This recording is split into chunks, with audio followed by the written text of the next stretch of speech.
할렐루야. 아멘. 우리 주일 예배 가운데 나오신 여러분을 환영하며 축복합니다. 서로 바라보면서 이렇게 인사 한번 나누었으면 좋겠습니다. 주님의 이름으로 사랑합니다. 아멘. 네.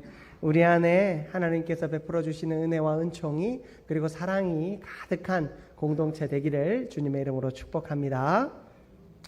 오늘은 총회 주일로 지킵니다. 여러분, 총회 주일이라는 이야기를 언제 한번 들어보셨습니까? 우리가 절기를 지키는 이유가 무엇이죠? 절기를 지키는 이유는 그 절기마다 성경에서 그 절기를 통하여 주님이 역사하시고 또 우리 가운데 베풀어 주신 은혜를 기억하기 위함입니다. 총회주일은 절기는 아닙니다. 그러나 우리가 무언가를 기억하기 위해서 이 예배를 드리는 것입니다. 총회라고 하면요, 우리가 소속한 교단을 넓게는 의미하는 것입니다. 우리는 대한예수교 장로회 가운데에서도 합동교단에 소속되어 있습니다. 우리의 믿음을 또 이 교단에서 지켜오는 과정 가운데 그저 나 혼자만 이 믿음을 지키는 것이 아닙니다. 우리 교회가 또 바른 길을 갈 수 있도록 감독을 받습니다. 그 역할을 노회에서 하지요. 저를 또 이 한민교회로 보내는 것, 여러분이 청빙 절차를 거쳐서 또 투표를 해서 뽑아 세웠지만 노회에서 허락함으로 제가 여러분을 섬길 수 있는 것입니다. 왜냐하면 제가 노회의 소속이고 노회의 감독을 받기 때문입니다. 교회가 노회의 감독을 받고 또 이 노회가 또 지도하는 대로 교회가 바른 길을 걸어가게 됩니다. 그리고 그 노회를 지도하는 것이 우리 원래 헌법상으로는 대회라는 조직이 있고 그 위에 총회라는 조직이 있는데 우리는 아직 대회제를 실시하고 있지 않습니다. 그래서 노회를 총회가 관할하고 감독합니다. 이 총회가 하는 일은 명확합니다. 바로 개교회, 우리 이 지교회들이 할 수 없는 일을 총회가 담당하죠. 예를 들어서 어떤 교육 교재를 만드는 것, 교재를 만드는 것이 작은 교회가 할 수 있는 일은 아닙니다. 그래서 교회와 그리고 성경이 이끄는 대로 또 그 교회를 잘 이끌어 갈 수 있는 좋은 교재를 만드는 일들을 총회에서 교육국을 세워 감당합니다. 그리고 이 총회에서 선교 재단도 세워서 그 선교 일을 감당할 뿐만 아니라 교회의 여러 미자립 교회, 여전히 자립하지 못하고 있는 수많은 교회들을 지원하고 그들이 자립할 수 있도록 돕습니다. 또 목회자들과 또 교회의 조직들이 잘 운영되어질 수 있도록, 특히 주일학교가 잘 운영되어질 수 있도록 여러 일들을 돕습니다. 말하자면 너무나도 많은 일들을 각 지교회가 할 수 없는 일들을 총회가 감당하게 되는데, 그래서 그 총회가 그 일들을 감당하기 위해서는 돈이 필요하겠죠. 그래서 각 지교회에서 세례 교인 한 명당 10,000원씩의 헌금을 우리 교회가 올려보내고 있습니다. 그 일들을 아무 관심 없이 교회가 그냥 우리가 낸 헌금 중에 일부를 떼서 보내면 되겠지라고 생각할 수도 있겠지만, 우리가 총회주의를 지키고 그때 우리가 10,000원씩 헌금을 하는 이유는 우리가 총회를 기억하고 기도하기 위함입니다. 그저 내가 기억하지 않아도 운영이 되겠거니 하고 있으면 안 되는 거예요. 우리가 총회를 위해 기도할 때 총회가 바른 길을 갈 수 있는 겁니다. 우리 교회는 박노태 장로님이 이 수도노회를 대표해서 총대로 갑니다. 그래서 9월 달에 총회를 하게 되는데, 그 총회에서 교회가 바른 길로 갈 수 있고 또 필요하다면 헌법도 개정하면서 여러 방향들을 설정하고 또 교회들에게 제시해 주는 일들을 합니다. 그 일들을 잘 할 수 있도록 여러분은 먼저는 기도해야 합니다. 하나님, 총회가 바른 길을 가고 또 총회가 바른 길을 감으로 우리 한민교회가 성경적인 길과 또 성경적인 운영이 이루어질 수 있게 해달라고 여러분들 기도해 주셔야 합니다. 그리고 또 이 총회 헌금, 어떻게 보면 큰 금액이고 또 어떻게 보면 크지 않은 금액일 수 있습니다. 우리의 마음을 담아서 또 드릴 때에 또 총회가 여러 사업들을 잘 이끌어 갈 수 있습니다. 주일학교부터 또 미자립 교회에 이르기까지 많은 교회들을 지원하고 세우는 일들을 앞장서서 하게 됩니다. 여러분들 그 일들을 위해서 기도해 주시고 또 잘 동참해 주시면 감사하겠습니다. 그래서 매년 이맘때쯤 우리가 총회 주일을 지킬 때에 여러분들이 총회를 기억하고 기도할 수 있는 우리 모두가 되기를 축복합니다. 오늘 우리는 백부장의 사랑과 믿음이라는 제목으로 말씀을 전하고자 하는데요. 여러분 백부장 하면 뭐가 떠오르십니까? 백부장 하면 저는 로마가 떠오릅니다. 백부장은 유대인과는 아무 상관이 없는 사람입니다. 백부장은 이 100명의 군인들을 통솔할 수 있는 사람입니다. 자기 밑에 100명이 있다는 얘기는 아주 그 군대에서도 중요한 계급이고 또 100명의 로마 군인들을 다스려서 이 지역과 또 더 넓게는 한 도를 다스릴 수 있는 힘을 가진 사람이었습니다. 유대인들에게 있어서 이 백부장이라고 하는 계급은 어떻게 다가오겠습니까? 자신들을 억압하는 존재로 다가오겠죠. 그런데 오늘 말씀에 보면 이 백부장이라고 하는 존재는 유대인들에게 아주 인정받는 존재로 여겨지고 있는 것 같습니다. 참 인정받을 수 없고 비난받고 욕을 먹어야 할 사람이 인정받고 있을 때, 이 사람의 어떤 모습 때문에 백성들이, 이스라엘 사람들이 그를 인정하고 있는가, 오늘 말씀을 통해서 우리의 삶도 어떤 길로 나아가야 할지 함께 깨닫는 은혜가 있기를 주님의 이름으로 축복합니다. 제가 이 여름마다 농어촌 지역에 이제 봉사 활동을 갔었어요. 성도들을 데리고 이제 농어촌 지역에 있는 교회를 하나 거점으로 삼고 거기서 성경학교도 열어드리고 또 교회의 낡은 시설들을 보수하고 개선하는 공사들도 함께 진행을 했습니다. 또 마을 분들을 다 초청해서 또 잔치도 열어드리고 또 집회도 열어서 복음을 제시하는 좋은 일들을 감당하고 있었습니다. 그때 한 목사님께서 그 교회에 목사님께서 해주신 이야기를 듣게 되었는데 그 마을에 90세 된 할아버지가 혼자 살고 계셨다라고 합니다. 그런데 이제 그 자식들이 처음에는 다 같이 살았겠죠. 그런데 자식들이 이제 공부하느라 또 직장 따라 또 사업 따라 다 떠나고 또 할머니도 돌아가시고 할아버지 혼자 그곳에 살고 계셨다라고 합니다. 이제 90세가 되었으니 뭐 농사라고 지을 수 있겠습니까? 그냥 무기력하게 하루하루를 보내고 계셨습니다. 그런데 요즘에 여러분 지역에 조선 가정이 참 많은 거 아세요? 촌에 가보면 할아버지와 손주만 같이 사는 조선 가정이 아주 많습니다. 여기도 도시에서 사업을 하던 아들이 갑자기 밤에 찾아와서는 이 아이와, 그러니까 아들과 딸이었는데요. 두 아이를 갑자기 아버지한테 맡기고 가는 겁니다. 아버지, 제가 이 아이들을 지금 키울 수 있는 상황이 못 됩니다. 아버지가 3년만 딱 돌봐주시면 제가 돌아와서 다 갚겠습니다 하고는 그날 갑자기 떠나버렸어요. 할아버지는 이 90세 할아버지, 여러분 90세 할아버지가 뭘 하실 수 있겠습니까? 90세 할아버지가 갑자기 아이들 둘을 떠맡게 된 겁니다. 이 시골에서 할아버지가 할 수 있는 일이 아무것도 없었고 심지어 자신도 그 뭐 식사 차려 먹는 것을 하기가 어려워서 하루에 한 끼 정도 먹고 마는데 이 손주가 둘이나 와 있으니 어떻게 해야 될지 할 수가 없는 거예요. 그래서 할아버지가 애를 쓰기 시작했습니다. 이 아이에게 밥을 차려줘야 하니까 한 끼만 먹던 본인이 밥을 3끼나 차리기 시작했습니다.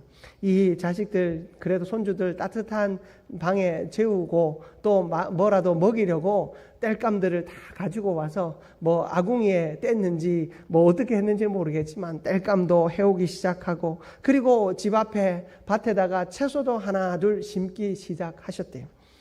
그러다 보니까 그 채소가 처음에는 손주들 먹일 만큼 키웠는데 여러분 그 뭐 밭에서 고추나 상추 심어 보셨습니까? 그게 뒤돌아서면 순식간에 자라 있잖아요. 고추도 따야 될 때 지나면 하루만 지나도 이만큼 자라잖아요. 그래서 할아버지가 그걸 따다 보니까 이제 많은 거예요. 그래서 그걸 가지고 마을에 나가가지고 하나 둘 팔기 시작하니까 돈이 생기기 시작하는 겁니다. 그래서 그걸 가지고 손주들 맛있는 과자도 사주고 하기 시작했어요. 3년을 그렇게 지내다 보니까 할아버지가 삼시세끼 밥하는 것이 90세 할아버지가 삼시세끼 밥하는 것이 어색하지 않고, 그리고 밭에 나가가지고 새벽마다 가서 밭에서 이 채소를 키우고 또 내다 파는 일, 그리고 올 때 손주들 위해서 맛있는 걸 사서 오는 일이 너무 어색하지 않은 세월을 보냈습니다. 그런데 아니나 다를까 이 아들이 약속한 대로 3년 만에 나타난 겁니다. 나타나서 그 3년 동안 아들이 참 애를 썼던 것 같아요. 그래서 큰 돈을 잘 벌고 이제 자식들을 데리고 갈 수 있는 형편이 된 것 같아요. 그래서 실제로 아버지한테 이만한 봉투를 가지고 왔더래요. 그동안 3년 동안 우리 손주들 잘 봐주셔서 감사합니다 하는 마음으로 이만큼 봉투를 가지고 아버지한테 놓고 그 아들이 바쁘다고 그 밤에 손주 둘을 데리고 떠났습니다. 여러분, 이 할아버지는 어떻게 됐습니까? 할아버지가요, 이 손주들이 떠나니까 갑자기 하실 일이 없는 거예요. 사랑할 대상이 사라진 거예요. 할아버지가 끼니를 거르기 시작하고 또 힘없이 시간을 보내시다가 2주 만에 세상을 떠나셨다라고 하더라고요. 여러분, 참 저는 이 이야기를 듣고 참 많은 생각을 하게 되었어요. 종종 사람들은 내가 사랑받지 못하기 때문에 이 세상을 살 힘이 없고 또 이 세상을 살 이유가 없다라고 생각하고 심지어 자살하는 사람들도 있습니다. 내가 사랑받지 못하기 때문에 아무것도 할 수 없다, 이렇게 무기력하다 이야기합니다. 그러나 여러분, 우리는 사실 사랑받지 못하기 때문이 아니라 사랑할 대상을 찾지 못하기 때문에 무기력한 삶을 살고 있지 않나 생각해 봅니다. 여러분, 이 할아버지는 자식들이 부모님이라고 많이 사랑해 드렸겠죠. 그리고 마을에서도 찾아봤을 것이고, 이 이야기를 해주신 목사님도 수시로 그 할아버지 찾아가서 복음도 전하고 그렇게 하셨을 거 아닙니까? 그리고 요즘에는요, 여러분 농촌 봉사 해보셨어요? 가보면요, 우리가 할 일이 별로 없어요. 집에 도배 한번 해드리려고 해도 이미 그 행정기관에서 와서 도배도 다 해드리고, 거기는 카메라부터 시작해서 그 활동 감지 장치 그런 것까지 다 달아드리고요. 다 해드려요. 그 관심도 다 가져주고 다 합니다. 그런데 여러분, 그 어르신들은 여전히 외로움 가운데 지내요. 무엇이 그를 외롭게 하고 무엇이 인생을 외롭게 하는가? 사랑받지 못하기 때문이 아니라 내가 사랑할 사람을 찾지 못하기 때문에 외로운 것입니다. 이 할아버지가 사랑할 사람을 찾았을 때, 이 할아버지는 90세가 되었고 내가 밥 한 끼 하는 것도, 밭에 나가서 그냥 앉아 있는 것도 너무 힘이 든데, 사랑할 사람이 둘이나 생기니까 밥을 3끼나 짓고 그 사랑할 아이들을 위해서 한동안 수십 년 안 했을 거 아니에요. 농사 지어서 그걸 갖다가 팔아서 또 돈이 생기면 아이들에게 먹이고 하는 일들을 하면서 할아버지는 너무 행복했던 것입니다. 그런데 그 행복을 잃어버리자, 사랑할 대상을 잃어버리자 할아버지는 모든 것을 내려놓게 됩니다. 생애의 소망까지도 내려놓게 된 것입니다.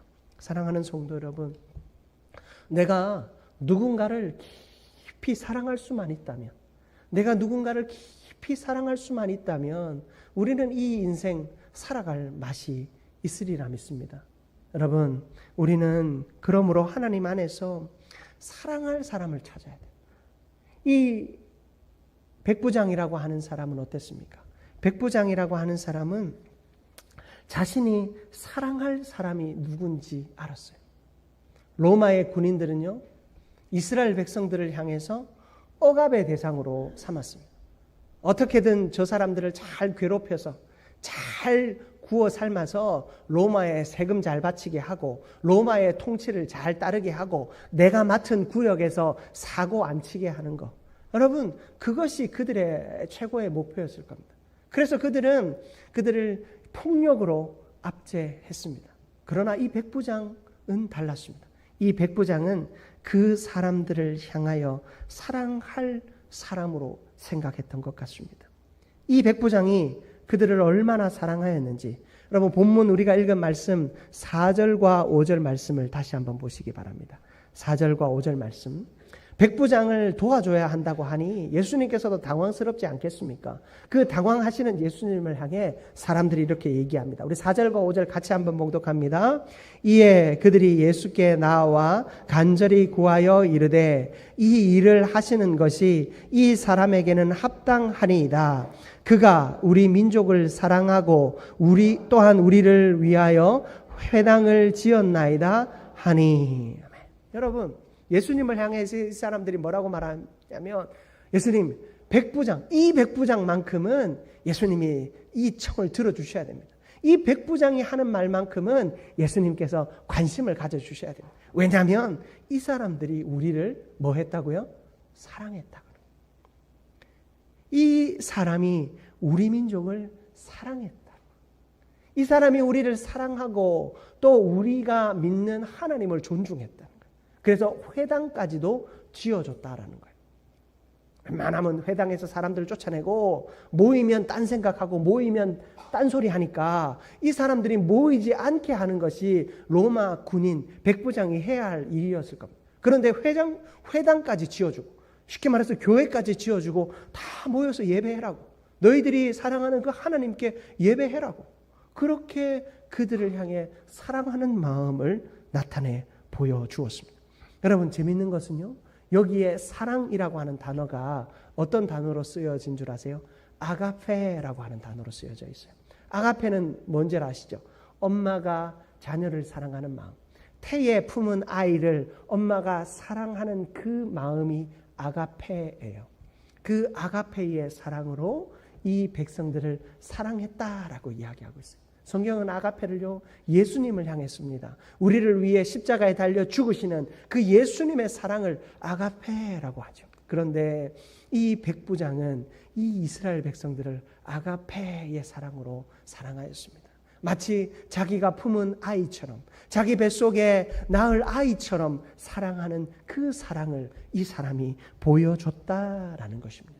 지위를 가지고 폭력을 행사하지 않고 지위를 가지고 사랑했던 그 삶. 여러분, 이 백부장에게 이 사랑이 있었으므로 백부장은 행복했던 것입니다.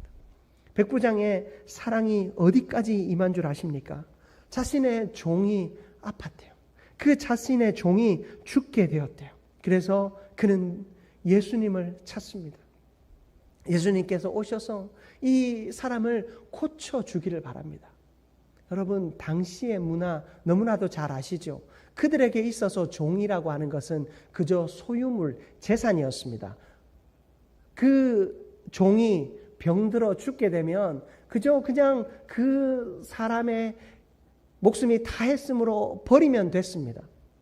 소모품이었으니까 또 사면 됐습니다. 노예 시장에 가서 보고 튼튼한 노예를 하나 사서 또 데려다 쓰면 됩니다. 쓰다가 고장이 나면 버리듯이 아프면 버리는 것이 그들의 일상이었습니다. 특히 로마인들에게 있어 이 유대인 종은 그런 존재, 그런 소모품보다 더 못한 존재였을 것입니다. 그런데 이 백부장은 자신의 소모품 같은 종이 아픈데 어떻게 합니까? 예수님을 찾습니다. 살려달라고, 도와달라고 사람을 보냅니다. 여러분, 그의 사랑이, 아가페의 사랑이 얼마나 깊은지 여기서 보여주고 있지 않나 생각해 봅니다. 여러분, 그 사랑으로 그가 예수님을 불렀을 때 예수님도 관심이 갔습니다. 아니, 그런 사람이 있다고? 로마인이 그런 사람이 있다고? 관심을 가지기 시작합니다. 예수님이 어떻게 하십니까? 그에게 나아가십니다. 예수님이 가던 길을 돌이키고 그 백부장의 집으로 가십니다. 백부장의 집에 거의 다 다를 때쯤 이 백부장이 사람을 또 보냅니다. 보니까 예수님이 오신다는 이야기를 들은 거잖아요. 그러니 이 백부장이 깜짝 놀랐습니다. 8절 여러분 8절 말씀을 같이 한번 봉독해 보겠습니다. 8절 말씀입니다. 나도 남의 수하에 든 사람이요 내 아래에도 병사가 있으니 이더러 가라 하면 가고 저더러 오라 하면 오고 내 종도로 이것을 하라 하면 하나이다. 아멘. 여러분 이 사람에게는요 자신만의 질서가 있었습니다. 종에게는 명령하면 된다라는 거예요. 부하에게는 명령하면 된다라는 거예요. 주인이 혹은 백부장이 해야 할 일은 사리를 이치를 잘 판단하고 판단한 대로 명령하면 그 일을 행하는 것은 누구라고요? 종이요. 병사들이 그 일을 하는 것이다 라고 하는 분명한 이치를 가지고 있었습니다. 모든 일을 내가 다 해야 한다라고 하는 그런 독수리 오형제 같은 그런 마음이 아니라 나는 판단하고 명령하면 나머지 사람들이 그 일을 할 것이다라고 하는 분명한 질서가 그에게 있었어요.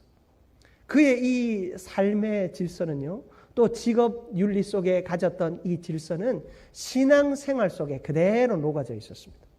신앙생활 속에서 어떤 질서를 가지고 그는 행동합니까?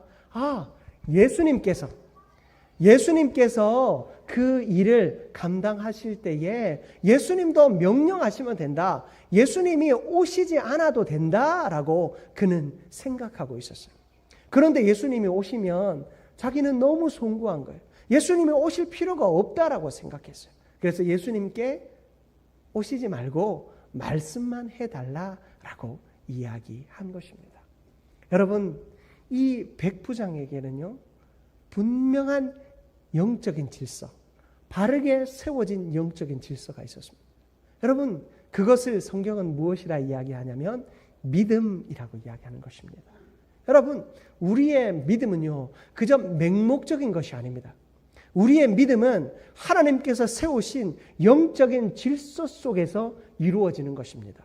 영적인 질서에 따르고 그 영적인 질서 속에서 기도하고 예배하고 섬기고 헌신할 때 하나님은 우리를 그 속에서 믿음이 자라게 하시고 그 믿음 안에서 주의 역사를 이루게 하시는 것입니다.